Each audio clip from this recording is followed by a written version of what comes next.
추수감사 주일이지요. 지난 한 해를 돌아보면 참 많은 일들이 떠오릅니다. 그 중에서 가장 감사한 것은 여러 가지 경제적인 답답한 그러한 불안한 상황, 또 코로나 팬데믹이라는 어려운 상황 가운데에서도 변함없이 하나님을 예배할 수 있는 우리 성도들 또한 우리 교회가 된 것은 참으로 감사한 일입니다. 우리는 보통 감사라는 단어를 일상적으로 생각을 할 때 누군가에게 내가 도움을 받았을 때 아니면 내가 친절한 대우를 받았을 때 아니면 어떠한 선물을 받았을 때 감정의 표현하는 내 감정을 표현하는 단어가 감사라고 이렇게 생각을 합니다. 감사는 참 기쁜 거예요. 감사는 좋은 거고요. 감사는 즐거운 거예요. 또한 내가 감사를 느낄 때 내가 행복하다라고 느낀다고 합니다. 그리고 내가 감사를 느끼는 감정이 있을 때 나도 누군가에게 행복을 나누어주고 싶다라는 생각을 갖는다고 합니다. 지금까지 말씀드린 것은 감사에 대한 일반적인 사람들이 가지고 있는 생각이지요. 오늘 본문은 우리에게 감사하라라고 말하는데 일반적인 감사가 아니라 거의 거기에 더해서 좀 더 깊고 넓은 의미를 우리에게 증거해 주고 있습니다. 오늘 저와 여러분들이 함께 나눌 말씀의 제목은 성도의 감사, 성도의 감사입니다. 성도의 감사에서 우리가 기억해야만 하는 첫 번째가 있는데 우리 한번 따라 하실까요? 감사의 공동체가 되자. 네, 우리 골로새서 3장 15절 말씀을 다 같이 한번 읽어보겠습니다. 시작. 그리스도의 평강이 너희 마음을 주장하게 하라. 너희는 평강을 위하여 한 몸으로 부르심을 받았나니 너희는 또한 감사하는 자가 되라. 감사하는 자가 되라. 골로새 교인들을 향하여서 너희가 이제 변화되었으니 이미 변화되었으니 너희는 이제 새로운 삶을 살아야 되는데 그 새로운 삶이 바로 감사하는 삶이다. 그러면서 이렇게 말합니다. 너희 마음을 주장해라. 여러분, 주장하다라는 말은 심판이 경기를 아주 조심스럽게 아주 잘 관찰하다가 이제 경기가 끝났어요. 그럼 심판이 어떻게 하죠?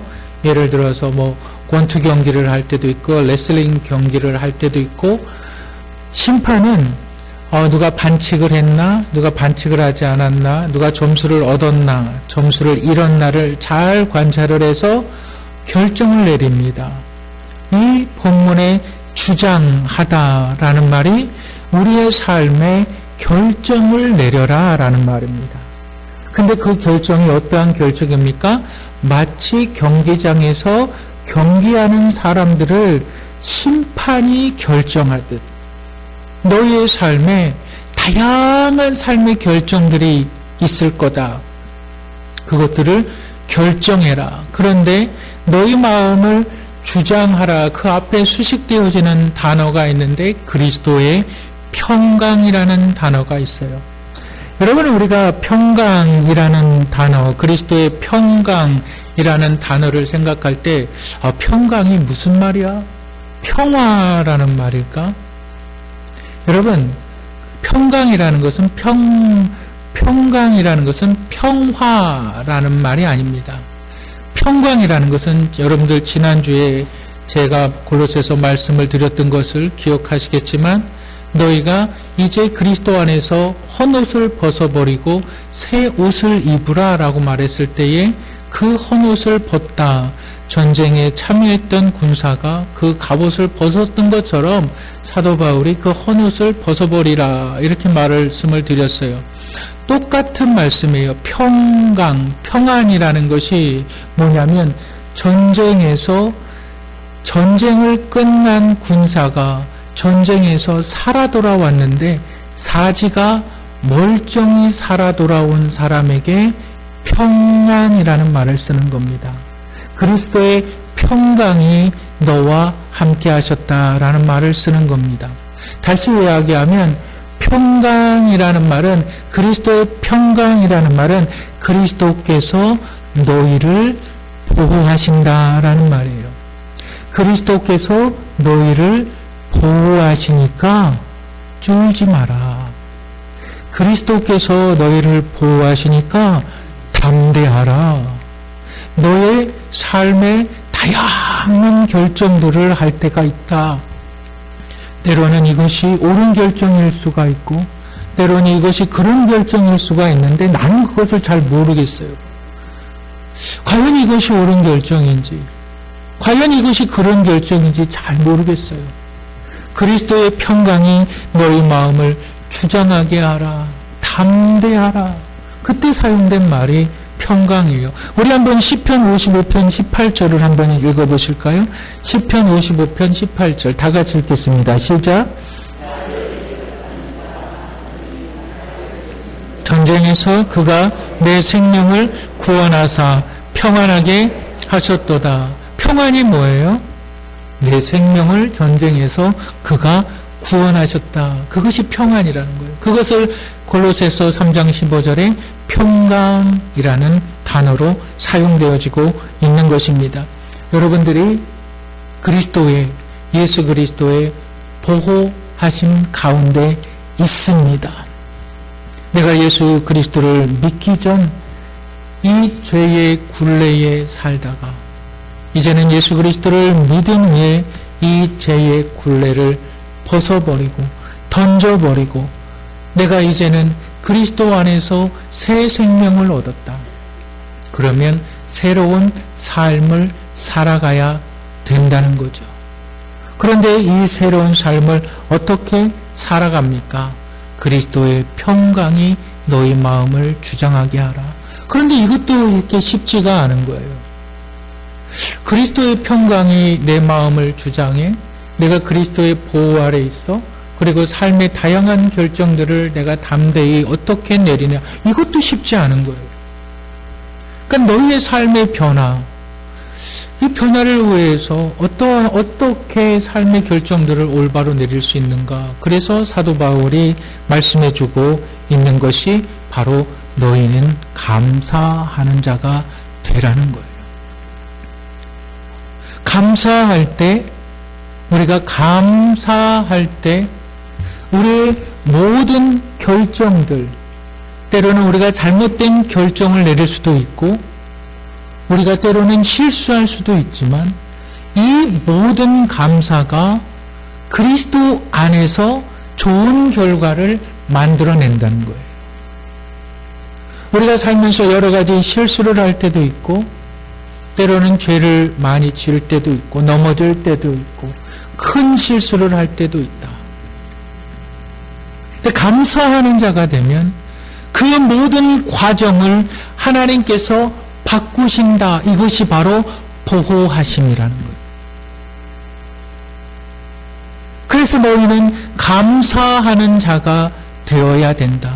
그런데 이 감사가 너희 한 사람에게만 국한된 것이 아니라 지금 너희의 공동체에, 너희 그리스도를 믿는 공동체에 흘러가게 해야 한다. 나 한 사람의 감사가 그것으로 끝나는 것이 아니라 너희 감사의 공동체를 만들어, 내가 성도들을 향해서 감사할 때, 내가 감사할 때 내 옆에 있는 사람이 감사하고 내 옆에 있는 사람이 감사할 때 또 다른 사람이 감사하고 그 감사의 기운이 그리스도의 공동체 안에 흘러갈 때 그 공동체의 감사의 기운을 힘입어서 믿음의 사람들이 세상에 나가서 믿음으로 살아갈 수 있는 힘을 감사의 공동체에서 공급받는다는 거예요. 세상에 살아갈 때에 믿음으로 살아가는 것이 참 힘들어요. 믿음으로 살아가는 것이 참 어려워요. 여러분, 저는 그 자전거를 타는 거를 참 좋아하는데 월요일이 되면 별다른 일이 없으면 꼭 자전거를 타러 나갑니다. 자전거를 타러 갈 때 제 아내가 이렇게 떡 한 덩이씩 이렇게 냉동실에 넣어둔 것이 있거든요. 랩으로 이렇게 싸가지고. 그럼 이제 그거를 주머니에 넣으면 그게 아주 시원한, 1시간 정도 지나면 아주 등을 시원하게 만들어요. 그리고 1시간 정도 지나면 아주 말랑말랑해져요. 여러분, 1시간 정도 자전거를 막 타면 힘이 들어요. 어려워요. 속도는 점점 처지고요. 내가 이 짓을 왜 하는 걸까? 그런 후회도 막 들어요. 그때 딱 앉아서요. 그 떡을 랩에서 벗겨서 그 떡을 물하고 같이 먹어요.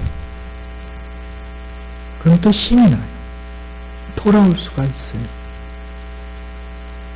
우리의 삶의 힘이, 우리의 삶의 에너지가 이 교회 안의 감사 공동체에서 흘러간다는 거예요. 그것을 통해서 성도들의 삶이 변화된다는 거예요. 내가 감사할 때 이 감사가 교회 안에 흘러가고 이 감사의 기류가, 뭔지 모르는 그 감사의 기류가 예배를 참석한 그 한 사람 한 사람이 또 월요일날 세상 가운데, 세상 전쟁 가운데 또 나가는 거예요. 밥을 먹기 위해서, 또 돈을 벌기 위해서 치열한 생존의 전쟁이 또 나갈 때 넘어지고 싶고 포기하고 싶고 좌절하고 싶고 도망쳐버리고 싶을 때 내 안에 감사의 힘이 나를 붙든다는 거예요. 그래서 본문이 얘기하는 거예요. 감사하는 자가 되라. 여러분, 감사하는 자가 되시기를 주님의 이름으로 축복합니다. 그럼 이 감사를 어떻게 구체적으로 표현하는가? 바로 그것이 골로새서 3장 12절부터 14절까지의 말씀입니다. 우리 골로새서 3장 12절 한번 읽어보실까요? 다 같이 읽겠습니다. 시작. 그러므로 너희는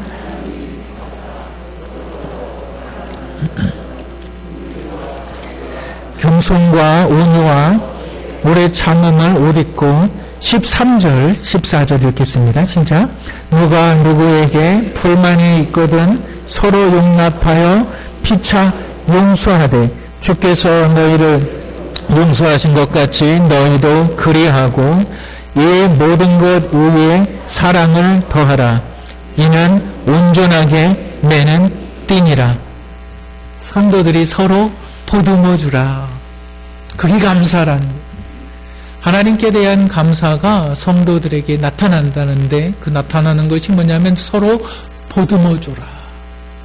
실수를 했어도 용납해 주고 인정해 주라. 세상은 실수 용납 안 하잖아요. 그렇죠? 세상은 보듬어 주지 않잖아요. 너희는 보듬어 주라 이거예요. 그 위에다 사랑을 더하라. 우리 한번 그림을 한번 보여주시겠어요? 기브 앤 테이크라는 그 조직 심리학자 그 애덤 그랜트라는 하버드 석좌 교수가 쓴 책입니다. 이 기브 앤 테이크, 주고받는 것. 이 사람이 책을 썼는데, 심리학적인 책을 썼는데, 그것이 뭐냐면 우리는 살면서 다양한 사람들과 관계를 맺으며 살아가는데 이 다양한 사람들을 세 부류로 나눌 수가 있다. 첫 번째는 어떠한 사람이냐면 테이커라는 사람이 있는데, 이 사람은 늘 받기만 하는 사람이다. 테이크 한다는 거죠. 이 사람은 늘 받기만 하고 다른 사람의 이익이나 다른 사람에게 뭘 주려고 하는 사람이 아니다라는 사람이에요. 또 하나는 매처라는 그룹이 있어요. 이 사람들은 어떠한 사람들이냐면 내가 받은 것만큼 주는 사람이에요. 그러니까는 내가 대부분의 사람들은 대부분 매처입니다. 당신이 나한테 부조금 얼마 했으니까 나도 당신한테 부조금 얼마 하겠습니다. 대부분의 사람들이 이 매처의 그룹에 있어요. 그리고 또 한 그룹의 사람은 기버라는 사람이에요. 기버라는 것은 주는 사람. 주는 사람이라는 거예요. 한국말로 이 사람들을 갖다가 호구라고 말을 합니다. 그런데 이 사람이 그 애덤 그랜트가 이 사회적으로 또 가장 성공한 사람들, 가장 어떤 회사나 단체에서 성과를 가장 잘 내는 사람들을 조사를 했어요. 이 세 그룹, 테이커가 있고 매처가 있고 기버가 있는데 이 세 그룹 가운데에서 어떤 사람들이 사회적으로 또한 기업이나 어떠한 단체에서 가장 이익을 잘 만들어내고 가장 도움을 주는가, 또 도움을 주지 못하는가, 그것을 조사를 했어요. 그랬을 때에 가장 성과를 못 내는 사람들이 어떠한 사람들이냐면 기버였어요. 호구, 주는 사람들. 그러니까 이 사람들이 왜 가장 성과를 못 내냐면 이 사람들은 시간적, 물질적 손해만 본다는 거예요. 남한테 뭘 베풀고 뭐 이러면서 손해만 본다는 거예요. 그러면 가장 성과를 잘 내는 사람들은 어떠한 부류의 사람들이었을까요? 어떠한 사람들일까요?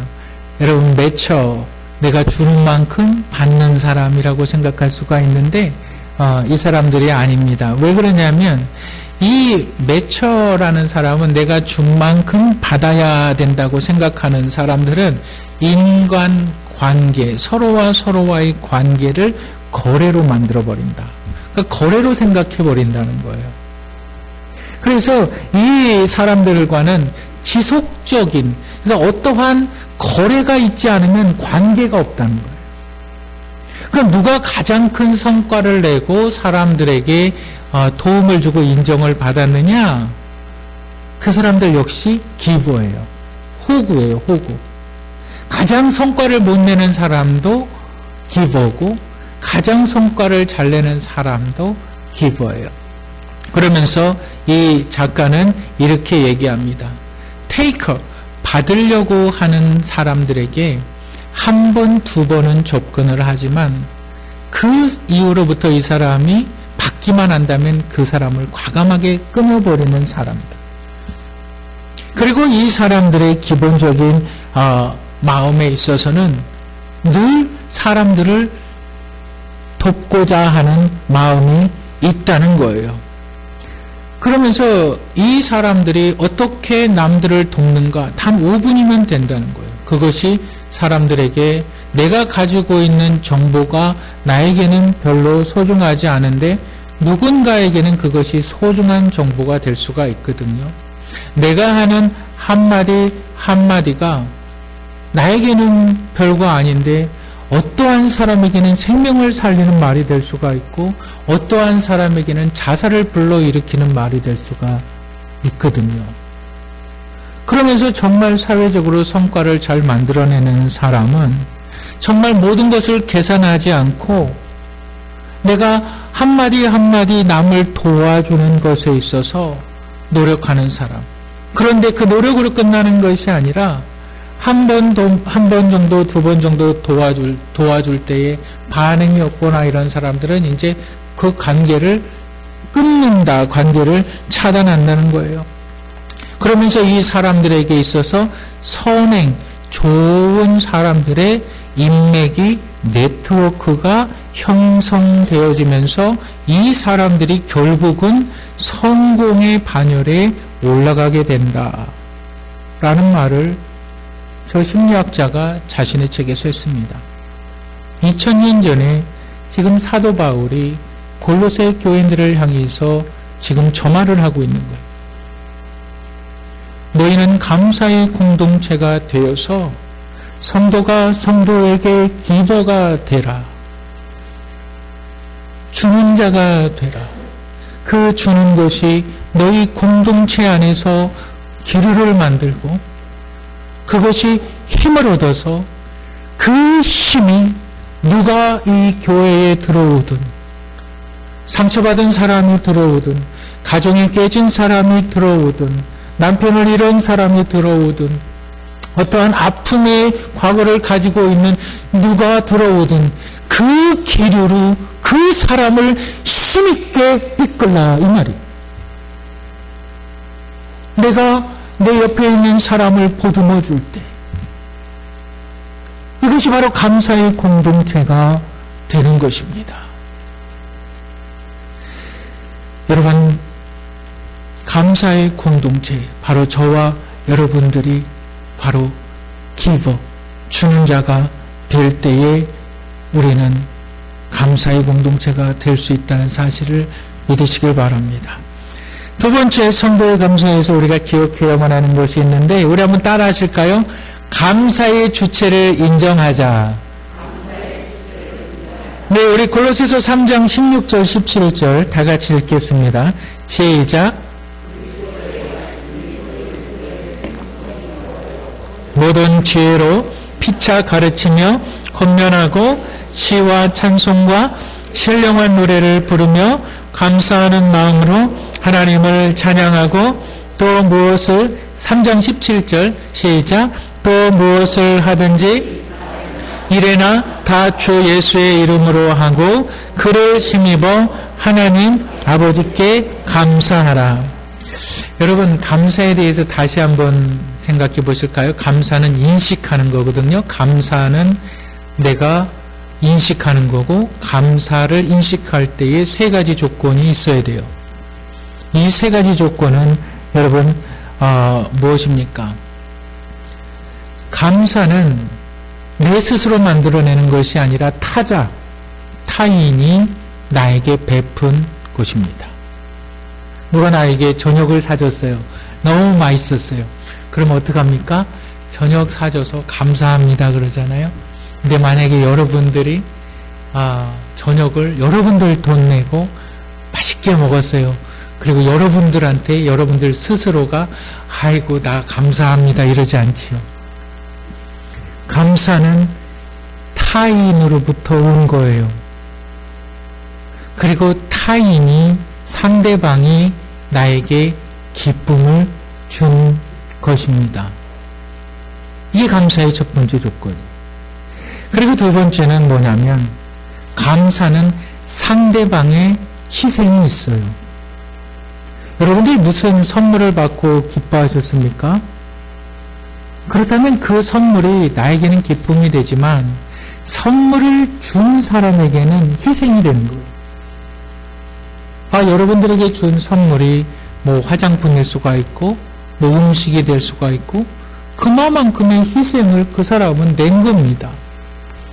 감사는 상대방의 희생을 포함하고 있습니다. 그리고 세 번째는, 이것이 정말 감사가 되기 위해서는 나에게 준 그 기쁨이 가치가 있어야만 됩니다. 나에게 가치가 있어야만 됩니다. 누가 우리 권사님들에게, 또 우리 연세 드신 분들에게 아주 비싼 그 요즘 아이들이 잘 가지고 노는 아주 그냥 컴퓨터, 그런 게임기를 우리 권사님이나 우리 연세 드신 분에게 선물이라고 줬어요. 아이고 권사님, 이거 내가 저기 뭐 하이마트 가서 100만 원도 넘게 주고 산 거예요. 이거 굉장히 비싼 거예요. 이 좋은 선물 받으세요. 난 그거 사용할 줄 모르거든요. 나의 가치 없는 거예요, 그거. 감사는 나에게 가치가 있어야 되는 거예요. 이 세 가지 요소를 기억하시길 바랍니다. 오늘 본문 가운데서 지금 말씀하시는 것이 바로 그 말씀입니다. 너희가 예수 그리스도의 이름으로 그를 힘입어 하나님께 감사하라. 예수 그리스도를 힘입어 하나님께 감사하라. 하나님께서 죄악된 사람들, 죄인인 우리들, 죄에 빠져 사는 사람들을 위해서 하나님께서 선물을 주셨다. 그 선물이 예수 그리스도시다. 그 예수 그리스도를 믿는 자들, 그 예수 그리스도를 섬기는 자들, 그 예수 그리스도가 나의 구주라고 말하는 사람들에게는 그 기쁨이 있는 거예요. 그러나 그것이 우리에게는 기쁨이지만 하나님에게 있어서는 엄청난 대가를 치르신 거예요. 하나님께서 그 아들 독생자 예수 그리스도를 죄인들을 구원하시기 위하여서 보내셨다는 것은 하나님의 입장에서는 엄청난 희생이고 말로 표현할 수 없는 그 고통을 하나님께서 담당하신 것이라는 겁니다. 그리고 그 고통을 우리가 알지 못하지만 우리가 그 하나님께서 주신 선물을 우리가 받았다 그러면 이제 우리에게는 더 이상 죄의 사망이 우리를 주장하는 것이 아니라 우리에게는 영원한 영생의 소망이 우리 안에 있게 되는 것입니다. 그렇기 때문에 하나님께 감사하라라는 말이 되는 거죠. 여러분, 우리의 삶의 모든 감사를 받으셔야 하는 분이 하나님이시라는 사실을 믿으시기를 주님의 이름으로 축복합니다. 감사는 그만 해도 되고 안 해도 되는 것이 아니라 지금 사도 바울이 말씀하고 있는 거예요. 너희는 감사하는 자가 되라. 너희는 감사하는 자가 되어라. 하나님께서 너희의 감사를 받으실 대상자이시다. 어떻게 하나님께 감사합니까? 서로 보듬어주라. 어떻게 하나님께 우리가 선물을 드릴 수가 있습니까? 우리가 하나님의 은혜에 감사해서 어떻게 하나님께 우리가 감사의 선물을 드릴 수 있겠습니까? 있습니다. 우리 한번 데살로니가전서 5장 18절 한번 읽겠습니다. 다 같이 읽겠습니다. 시작.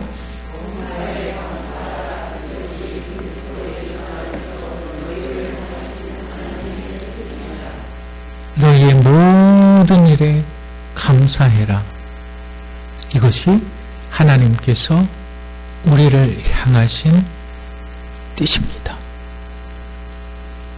성도들이 서로 감사할 때 그 감사는 공동체의 감사를 만들어내고 그 공동체의 감사에서 흘러나가는 그 감사의 기류가 성도 한 사람 한 사람에게 예수 그리스도의 평강의 은혜를 덧입혀서 다시 또 세상으로 나아가는 그 성도들을 보호하시고 다시 또 세상에서 슬퍼하며 또 좌절하며 또 근심하며 또 고통 속에 있는 사람들에게 그 감사의 공동체에서 만들어진 그것이 힘을 준다는 거예요. 그 힘으로 넘어져도 다시 일어나고 쓰러져도 다시 일어나며 좌절해도 다시 하나님을 바라보며 영원한 천성을 향해서 걸어가는 하나님의 사람들, 감사하는 사람들. 여러분, 추수감사절의 유래는 메이플라워 호를 타고 청교도들이 유럽의 박해를 피해서 신대륙으로 정착을 하며 그들이 하나님께 첫 예배를 드렸다. 우리가 그 정도는 누구나 다 알고 있습니다. 그런데 추수감사절을 통해서 우리가 정말 기억해야만 하는 것은 이 감사를 흘러가게 하는 것입니다. 하나님을 향한 감사가 내 자녀에게도 흘러가야 되는 거예요. 내가 하나님을 향하여 감사하면 내가 죽어도 내 자녀들도 하나님을 향하여 감사하는 자가 되어야 되는 거예요. 내 그 자녀들이 죽어도 주님 다시 오시는 그날까지 그 자녀의 자녀들에게도 이 감사의 보호하심이 흘러가야만 되는 겁니다. 이것이 추수감사절의 참된 의미입니다. 감사하는 저와 여러분들 되시기를 주님의 이름으로 축복합니다.